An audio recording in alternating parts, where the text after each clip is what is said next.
I think there's an inevitability around changing the way we work. If we think around the fact that we have an aging society to start with, aging implies multimorbidity. By the age of 60, we tend to have by the age of 65, sorry, 3 or 4 long-term conditions. By the age of 80 and 85, we can have 6 or 7 long-term conditions. That means we have to receive care from a whole variety of different places by a whole variety of different people. And for that reason, we need a single record to be able to transcribe that. That's one reason. Secondly, we know that if we look to value, the non-health determinants that deliver value are their influence is very, very great. The biomedical elements are no more than 20%. That means 80% of value is delivered in other places.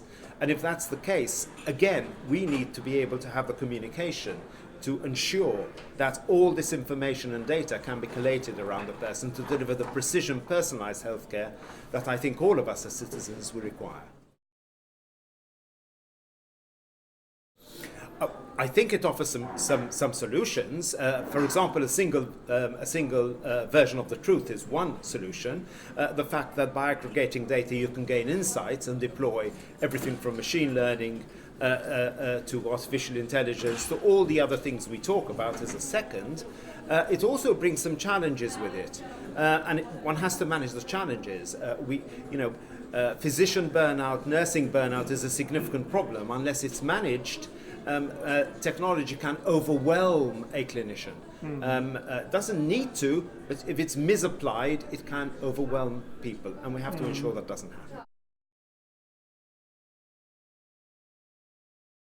I think by changing the way we think about it to start with, digital medicine could well be a clinical extender to increase the influence rather than decrease the influence. That's one answer.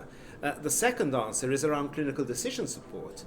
At the moment, as a physician has to remember the guidelines for all the long-term conditions that exist in their application of medicine. And these are changing all the time with the increasing sophistication of medicine. And no single person can remember the latest guideline of everything because it's just too much information. So by having a digital solution, one can actually collate that in a way whereby you can deliver care which is evidence-based, personalized, and consistent in terms of quality using digital technologies. It's a real challenge to do that using paper.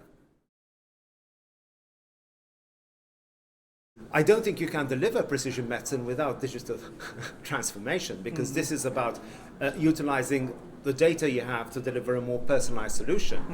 Everything from the biologic drugs, which is the way that drugs are developing now, so they're personalized to a small population, to also the digital treatments. The personalized treatments in cancer care, for example, and also in other non-communicable disease. So I think you can't deliver precision medicine without digital transformation.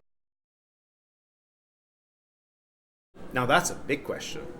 For a start, Europe is not homogeneous, as you very well know. We have a variety of countries at various different stages in their digital journeys. And I think the way we can do this is by the way we always do things, sharing best practice, encouraging best practice, having really the ability to debate between us around owning up to the mistakes we made in terms of perhaps some countries developed systems which clearly didn't work, and other countries learning from them, not doing them a second time. And all too often you see people following the same path and think, oh, well, why?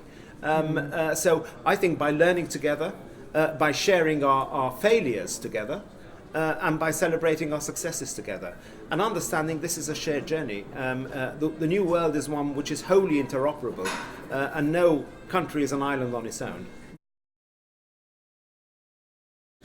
Well, and the one that comes to mind quickly always is a place like Finland.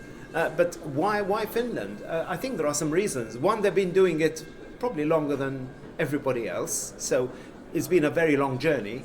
Secondly, they've had sort of the concepts around population health and the concepts around prevention longer than most people. We go back to the Kareli experiments, all those years ago. And thirdly, geographically, they're in a situation where they are a very homogeneous population. And there's something else which underlies all that, which is intangible but really important in terms of development of health and care, and it's trust. The trust that exists between a population and a government, if it's a government who's the payer for health, is really important.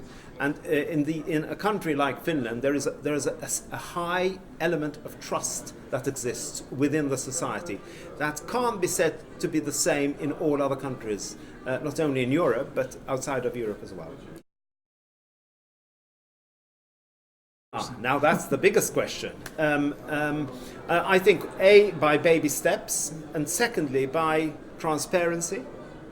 By setting up processes whereby you can measure together, you can see what's happening together. There are too many silos within healthcare, and we need to start to open some windows to look inside.